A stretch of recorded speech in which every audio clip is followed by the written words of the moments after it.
wasn't expecting to don this hat again.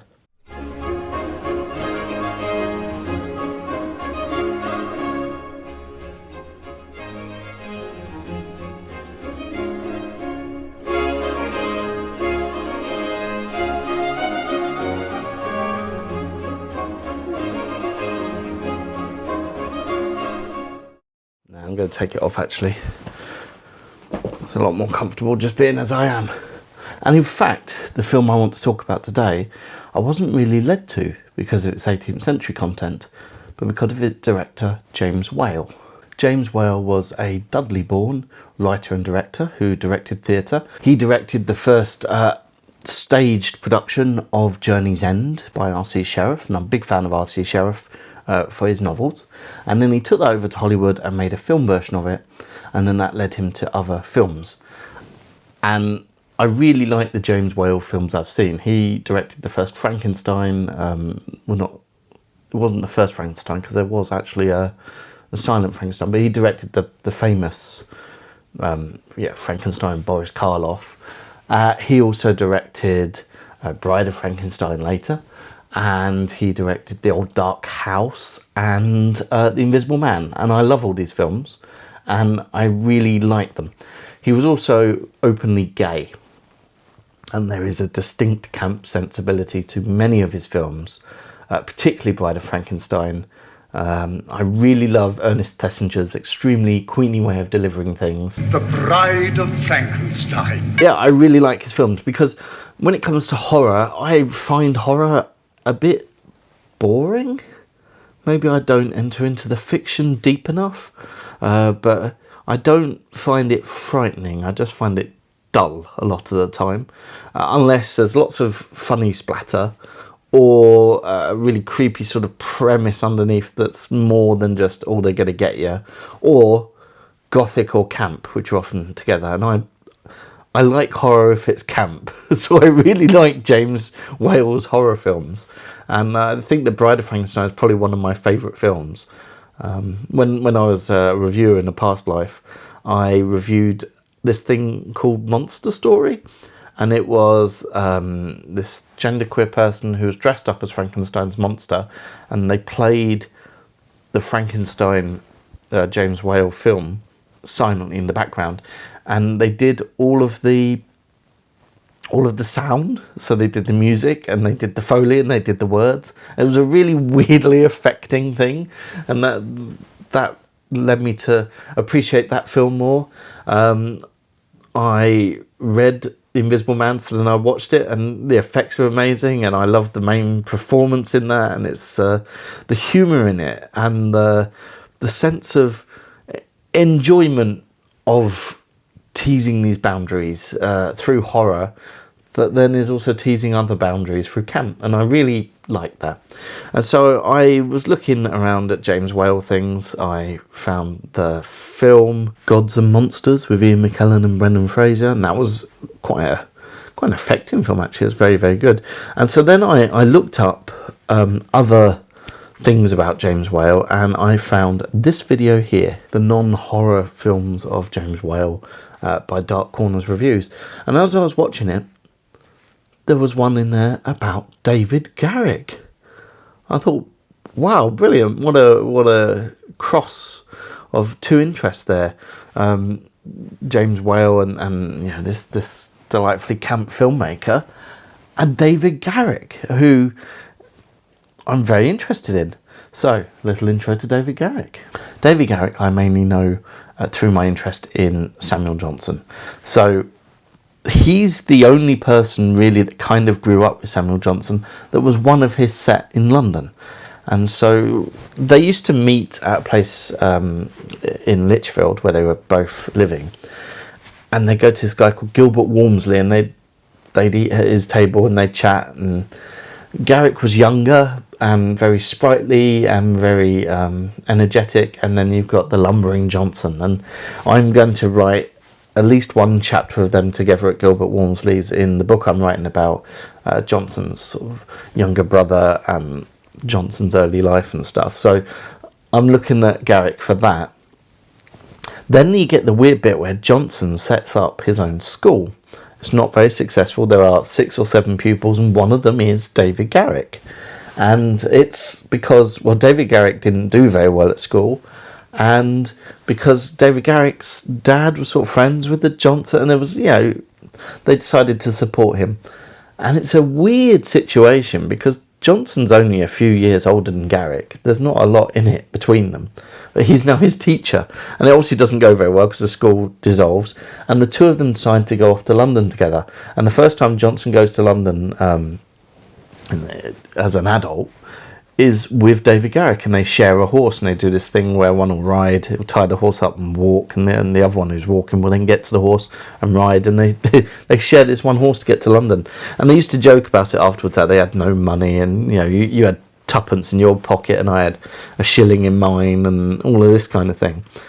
And the reason Garrick went to London was to get involved in the family wine business. So Garrick's grandfather was a Huguenot from France, one of the Protestants who was ejected from France, along with like Collie Cibber's dad and all sorts of other interesting people. And so he'd set up a wine import business. His son Garrick's dad had become a recruiting sergeant for the army, and then Garrick didn't really succeed that well at school, went down to London possibly to study law and to work in the wine business. What he certainly wasn't supposed to have gone down to do was to study acting. But that is what he did, and he went off and he learned from various actors, and he did a little anonymous tour outside of London, and then he had an official presentation of himself to London crowds in not one of the main 2 theatres, where he played Richard III, and he astounded people with his realism. And it's hard to tell what kind of realism we're talking about here. Certainly more than the stand and proclaim sort of school of acting with the ritualised gestures that had been going on before. One of the things he was remarked for was how quickly his face could go between different emotions, and that seemed to have been part of this realism, that he had all these micro expressions that he could convey to an audience in a theatre.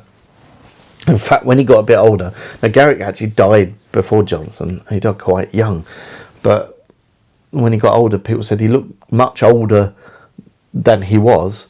And Johnson said, well, yeah, he's used those muscles in his face much more than anyone else ever does, because this was his sort of fame of being able to move between all these different expressions. And he became the actor manager of Drury Lane, and he became famous as this sort of bringing Shakespeare to the masses, and for his acting and for his techniques. And I think one of the ways of his techniques was he tried to study people. When he did Hamlet, he actually had a special wig where the hairs would mechanically stand on end to make him look frightened. And it sounds ridiculous to us now, but I suppose if you're thinking that he's thinking in terms of bodies and people and mechanics, it wouldn't seem naturalistic to us at all. But I can see how it seemed naturalistic at the time to have even thought of, your hair standing on end and representing that theatrically. And he did go to France for a bit. And that is sort of what the Great Garrick film is about.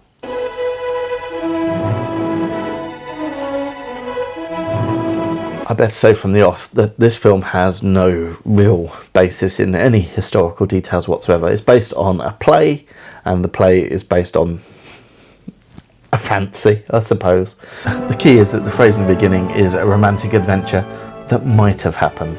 So this is what happens in the film. Garrick is leaving London, and he's off to join the Comedie Française, and the audience are very upset about it, and they're about to riot. And then one of them says, well, you're going to teach the French how to act. And Garrick sort of says, yeah, that's what I'm doing. Honest, yeah, that's what it's all about. And the crowd are like, yeah, teach the French, teach the French. And so this news goes to the Comedie Française in France, and they are appalled that this terrible Englishman's coming to teach them how to act. It is an insult to the very honour of France. And they decide to get him back. Their way of doing this is by an elaborate plot worthy of a play. And so they hire an inn and they fill it with themselves. So they are the innkeeper, they are the maids, they are the people visiting the inn. And their plan is to make Garrick terrified and confused and afraid, and then go, haha, see, we're so good at acting, you didn't realise we were acting right now, and we've completely fooled you. You think you can teach us how to act? We've got you.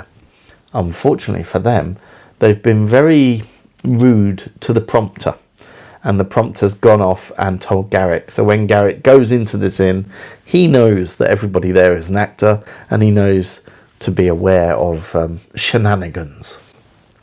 And so it's this farce where the acts of Comedie Française try to make things happen and make events, and Garrick shrugs them off. But in amongst all this, there's a real wild card. It's Olivia de Havilland in one of her earlier roles. She seems to be dressed as a toilet roll holder here, and she turns up as a genuine noble person on the run from her father who wants to force her to marry. And she falls in love with Garrick, and he thinks she's an actress, and so plays the love scenes with her, but she's not an actress. And then at the very end, spoilers for a 1939 film, but at the very end he discovers that she was an actress. He feels terrible, but then he's told that she's been told about the whole farce thing, forgives him, and he declares his love to her from the stage. And it's a happy ending. And as I say, very little historical basis in this. Now, I'll tell you a little bit about the history that did happen and that does allied with this story. So Garrick had been running the Drury Lane. He'd been trying to update it and make money from it. I mean, the Drury Lane Theatre before him had at least burnt down once and was losing money. And in fact, the Drury Lane after him burnt down once or twice and was losing money as well. So his was a quite brief period where it neither burnt down nor actually made money. And one of the things he did was he banned, there was this practice of buying a ticket for the third act. And the reason you do this really is to see all the after pieces after. And he banned this because it was interrupting the plays.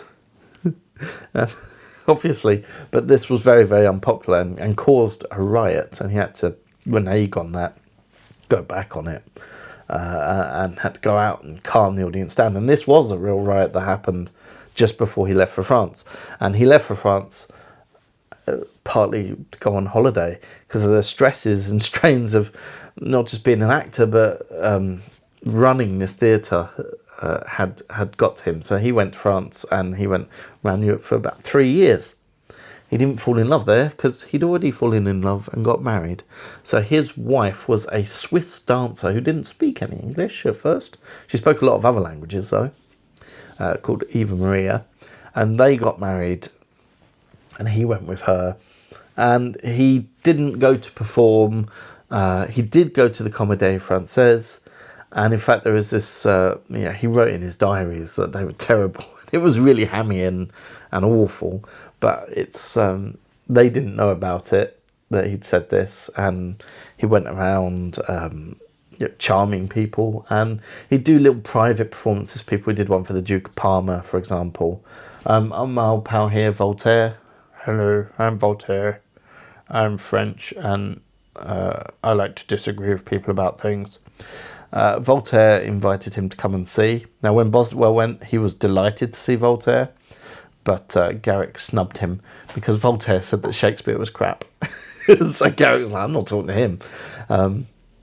There's this wonderful little story about Garrick pretending to be drunk when he was with a French actor, and he was acting drunk when he was riding, and he fell off his horse on purpose, acting, and the Frenchman was really worried. Oh no, he's drunk and he's going to die, and then Garrett's like, haha, kidding. And so that's actually the closest thing to the plot of this film, was him acting drunk one time, to be honest. So yeah, it hasn't got a lot of historical truth to it. And after his tour, he'd risen the renown of English theatre. He came back and he took back over and got back into his work as actor manager. And the character of David Garrick, I find him a little slippery. Oliver Goldsmith said that on stage he's very engaging and affecting. It's only off stage when he's acting. Though Goldsmith, he says this in a poem that he's written to rib his friends and contemporaries. In fact, Goldsmith and Garrick did have a bit of a scratchy relationship, because Garrick didn't rate Goldsmith's his plays very highly, and Goldsmith had to sort of go to someone else to get his plays performed. So they had a scratchy relationship. Johnson's got a funny relationship, because he used to take the piss out of Garrick all the time, because he didn't think acting was a very noble art, really, and he thought actually Shakespeare was best understood by reading it, that performing it was a bit of a bastardization, especially because they performed bastardized Shakespeare texts with like a new happy ending and stuff. And so he was very disparaging, but he wouldn't let anybody else be disparaging. He's like, British people in the weather, we can complain about it all the time, but don't you dare complain about it if you're not from Britain. It was that kind of thing, There was a sense of almost ownership there. And he thought that Garrick's claims of bringing Shakespeare back to the people were minor compared to the work, for example, he'd done in his Shakespeare text. And he was very disparaging of, for example, Garrick's Shakespeare Jubilee in Stratford-upon-Avon, which is a ridiculous affair, and I absolutely love it. Stratford was not made for the tourist industry at this time, and everybody in the town was essentially on the make, and ripped as many people off as possible, and then the weather was terrible and they all got rained off, though he actually managed to make all his money back by then staging the things he was going to stage there in London and getting lots of tickets. So it worked out all right for Garrick, as many things seem to. It always seems like he lives a bit of a charmed life, and he's a very charming person and very likeable. In this film, though, Garrick's a bit of a dick. However, it's really of no importance. Good night. He's a know-it-all, and when he's acting, he's a real ham. Oh, I could tell you. And as I said, we don't know how hammy we would find Garrick today, but in terms of the time, he was regarded as being a really naturalistic actor. So for him to be a ham in this film, and he's not all that nice. You actually don't really want him to win. In fact, the most fun characters in this are the Comedie Française. Quiet, please! Can't hear my own voice. One of the earlier sort of tricks they play is they're bringing the trunk up to his room, and they do a very badly choreographed fall, and the trunk bangs down the stairs. And I'm only bringing this up because for many years I was a volunteer in Samuel Johnson's museum, Dr. Johnson House in London, where they have one of Garrick's dressing trunks. Whether it was one he brought with him on his trip to Europe, I don't know. But it was certainly one that because the actors own their own costumes, so he used to keep his costumes in there. In fact, rather than anything particularly Garrick related, it feels more to me like a particular Oliver Goldsmith comedy, She Stoops to Conquer, where a man mistakes a house as an inn and he treats everyone like an inn person. And this sort of plot by the Comedie Française to pretend to be in people feels more like that than more like a Goldsmith comedy than anything to do with Garrick. But there you go. Monsieur Beaumarchais has provided us with a magnificent plot. Let us see that we perform it well. I love the leader, who's this very booming actor, and he's being the innkeeper, and he's playing the innkeeper like a king. Oh, welcome, Mr. Garrick. Welcome 1,000 times. Forgive me, I pray. The Adam and Eve is entirely at your service. The Great Garrick. It is an honor to our house. It is a distinction. It is a privilege. It is... Thank you, monsieur. Monsieur... Dulek is my humble name. Another favourite are the three maids, who are always seem desperately choreographed. And the three maids are, they always come in threes. They always say the same sort of things at the same times. It's almost, three little maids from school are we. There's a certain falseness to them that I really like. Then there's the duelists. Ah, so you want to be killed? Come on, then. Killed by you? Come, poltroon, draw your sword. They're trying to have a duel around Garrick. They have the worst excuses to cause a duel. Have a care, monsieur. Are you addressing me, monsieur? I bade you have a care, monsieur. You kicked my chair, monsieur. I await your apologies, monsieur. Oh, my apologies, monsieur the Marquis. My regrets, monsieur le Comte. Excuse me, mon prince. Oh, forgive me, your highness. And one of them is just incredibly camp and high-pitched and effeminate. And they're just not very believable, and I really like the duelists. Are you indulging in sarcasm, monsieur? Or is it merely that you lack manners? If you're looking for trouble, monsieur. Trouble from you? Bah!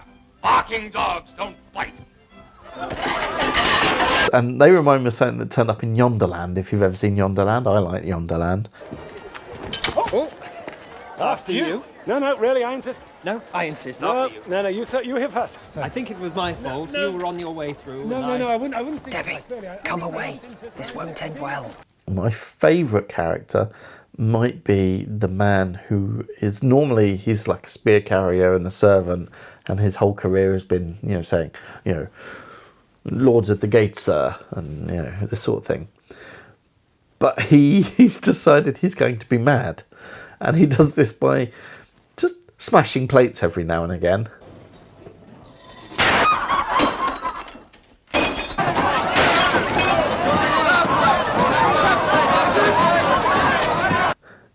And then he keeps saying, can I be mad now? Can I be mad now? And then when he is mad, he enjoys it a little bit too much.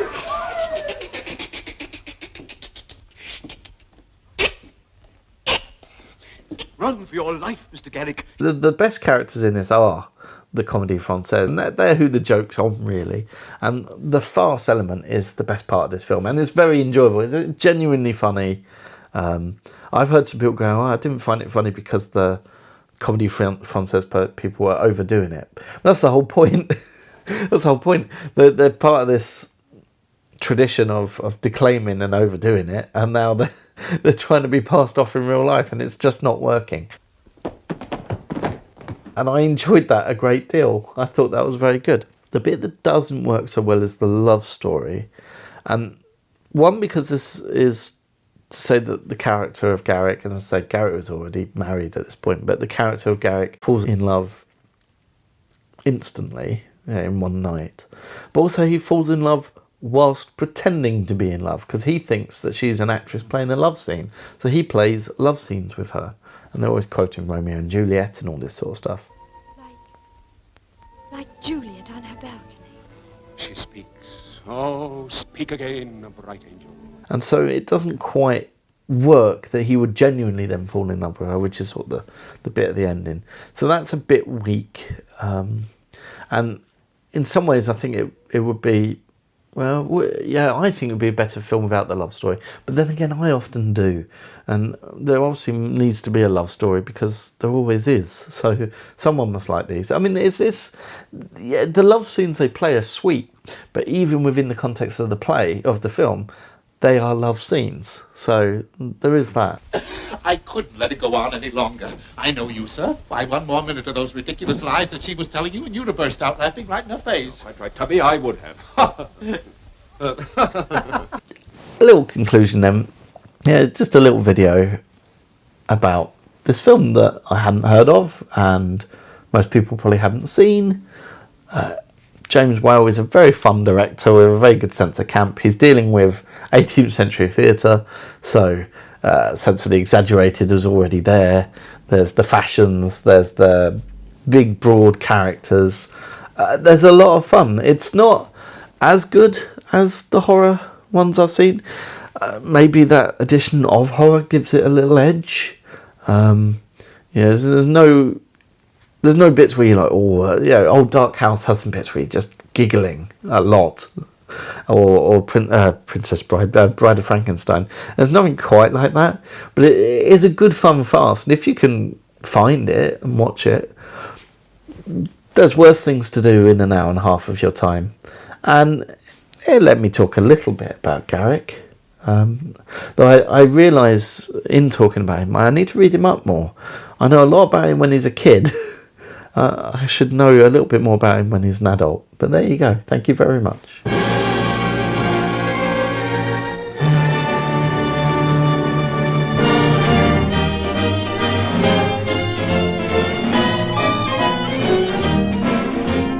Don't put your daughter on the stage, Mrs. Worthington. Don't put your daughter on the stage.